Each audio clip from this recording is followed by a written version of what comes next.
Hello guys.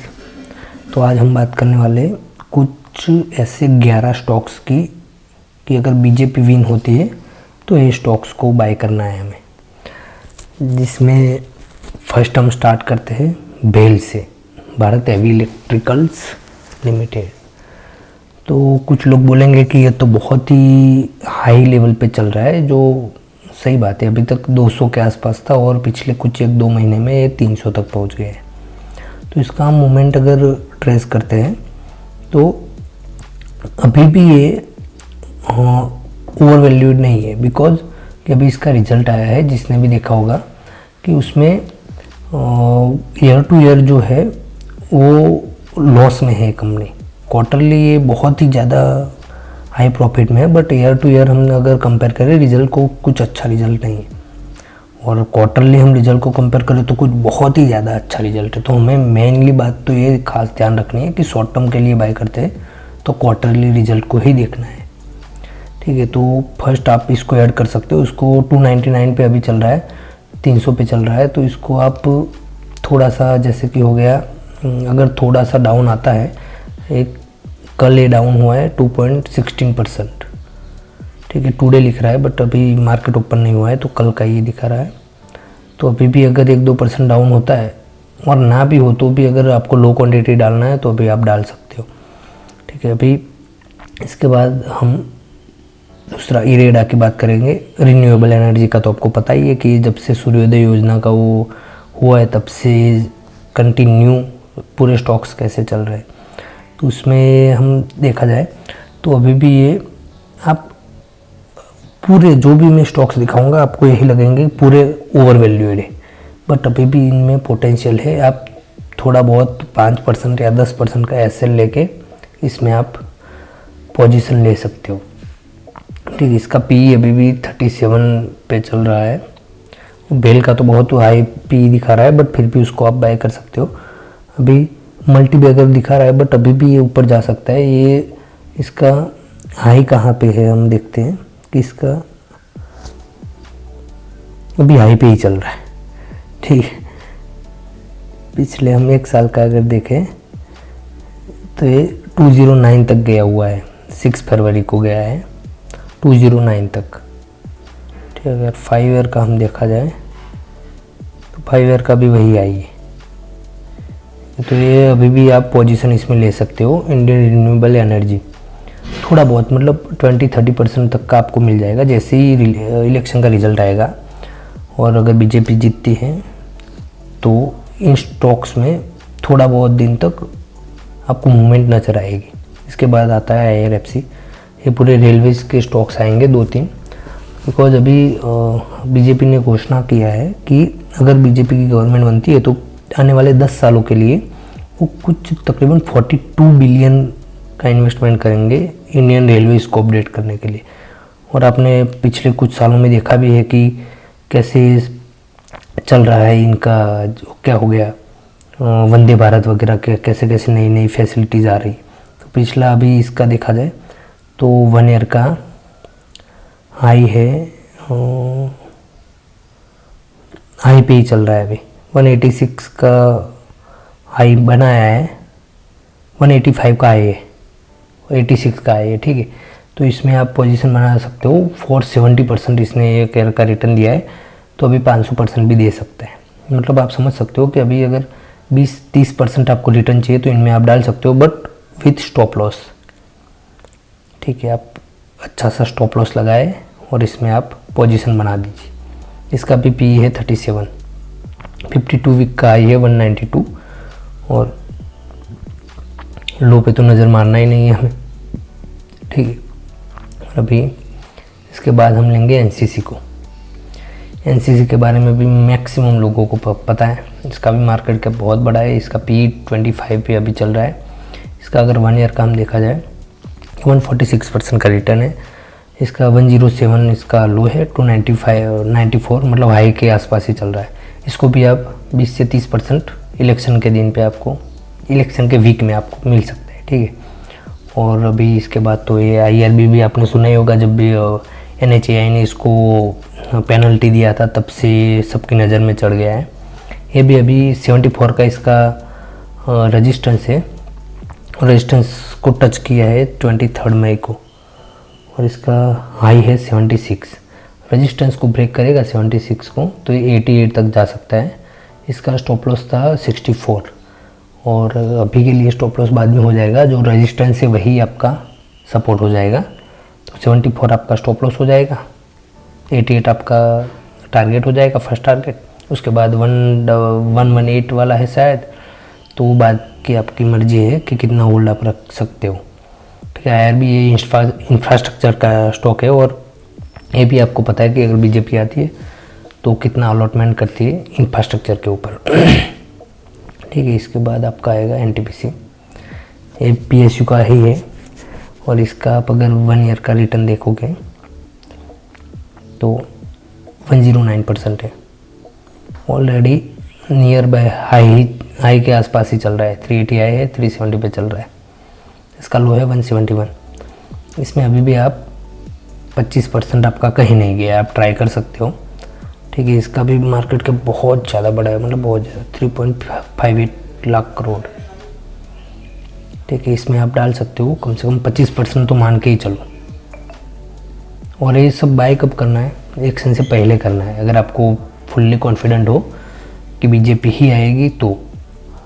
अगर कांग्रेस वाले कोई है तो कमेंट करना, हम कांग्रेस के लिए भी अलग से एक वीडियो बना लेंगे कि अगर इंडिया अलायंस जीतती है तो उसके लिए कौन से स्टॉक्स बाय करने हैं। वैसे उन्होंने अभी तक अपने मैनिफेस्टो में बताया नहीं है कि हम किस सेक्टर पे फोकस करेंगे, बट फिर भी हम उनकी हिस्ट्री के ऊपर हम थोड़ा बहुत वो रिसर्च कर सकते हैं। बीजेपी ने तो साफ तौर पे हमको पता ही है पिछले 10 सालों में क्या किया है और अगले 10 सालों में क्या करने वाले हैं, वो भी बताया हुआ है उन्होंने। एनएचपीसी ये भी पीएसयू में ही आता है, इसका भी हम 1 ईयर का रिटर्न देखेंगे, पूरे 100% से ऊपर के ये 1 ईयर का रिटर्न। ठीक है, 139% है इसका 1 ईयर का रिटर्न। लो है 42, हाई है 108। हाई से थोड़ा सा 4-5% नीचे चल रहा है, मतलब हाई पे ही ये मान लो। इसको भी आप पी इसका 28 पे चल रहा है, डिविडेंड भी देता है, 1.58% डिविडेंड दिया है और मार्केट कैप इसका भी 1 लाख करोड़ से ऊपर है। ठीक है, इसमें भी आप डाल सकते हो।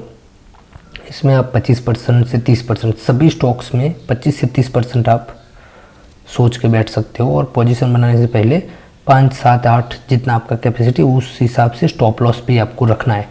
अगर आप सेफली खेलना चाहते हो तो स्टॉप लॉस को ट्रेल करते रहो, साथ साथ में टारगेट को भी ट्रेल करते रहो। ठीक है, इसके बाद आएगा पीएफसी, पावर फाइनेंस कॉरपोरेशन।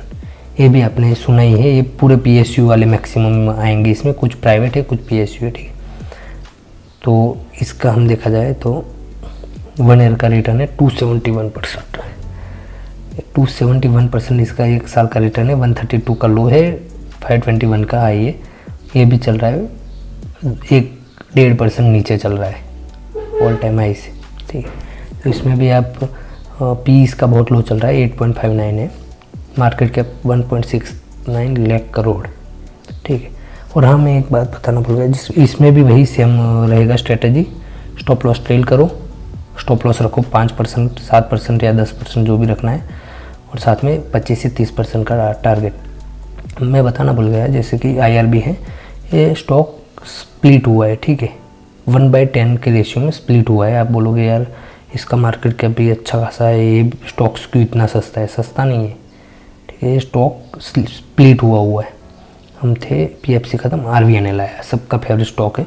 मेरा बाइंग इसमें 36 का है, 378 पे चल रहा है। ठीक है, आज भी 2% अप है।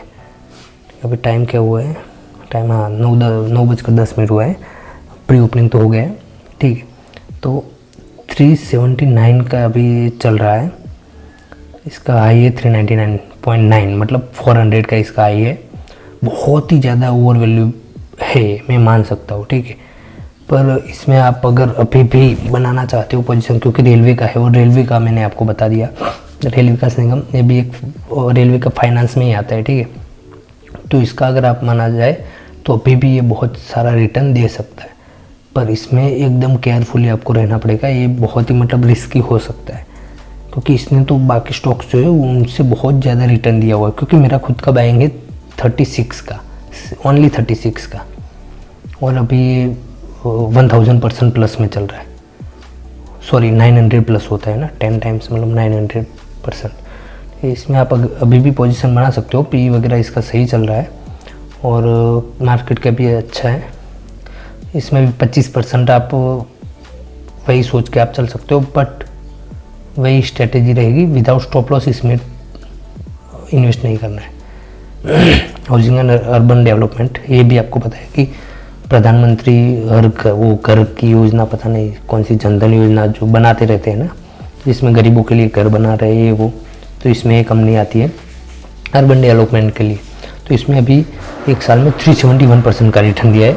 एक साल पहले 54 का इसका लो है, 52 वीक में 277 का है। ये 277 मतलब कुछ ज़्यादा नहीं है, 5% के आसपास है। तो अभी 5% डाउन में चल रहा है, बट जैसे रिजल्ट आएगा ये हाई को ब्रेक करके और हाई पे जाएगा। तो इसके लिए आपको वही स्ट्रेटेजी 30% आप कवर करने के लिए बैठ जाओ, या तो आपको लॉन्ग टाइम के लिए डालना है तो भी आप डाल सकते हो, कि 10 साल के लिए डालना है तो आप डाल सकते हो, बिंदास डाल सकते हो। इसका पी लिमिट में ही चल रहा है, इसका भी डिविडेंड वाला शेयर है, 1.75 इसका डिविडेंड है। अगर सभी स्टॉक्स को हमें रिजल्ट वाइज आपको करना है कंपेयर, तो हम रिजल्ट भी आपको दिखाएंगे, बट मैं एक ही वीडियो में 11 स्टॉक्स के रिजल्ट वगैरह आपको डिस्कस नहीं कर सकता। तो अगर आपको पर्टिकुलर किसी स्टॉक्स के रिजल्ट वगैरह के बारे में बात करना है तो हम कर सकते हैं। इसके बाद आ रहा है इरकॉन इंटरनेशनल लिमिटेड।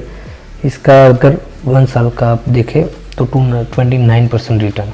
आप बोलोगे यार पूरे मल्टी बैगर उठा लिए। हाँ, मल्टी बैगर अभी और ऊपर जाने वाले हैं, ठीक है, क्योंकि वही गवर्नमेंट आएगी। तो इसका भी डिविडेंड वाला स्टॉक है, 1.08% डिविडेंड देता है, पी 28 ही है, मार्केट कैप भी अच्छा ही है, 26,000 करोड़।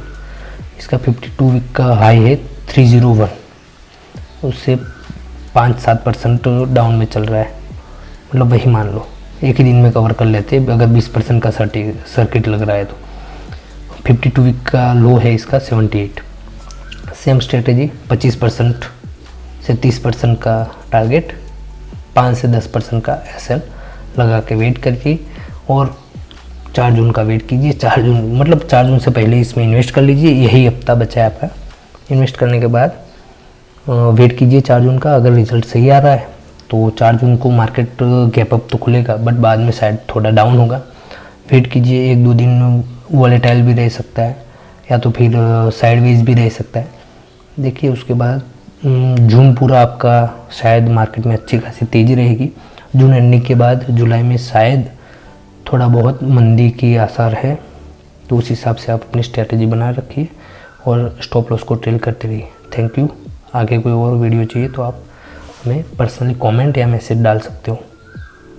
Thank you.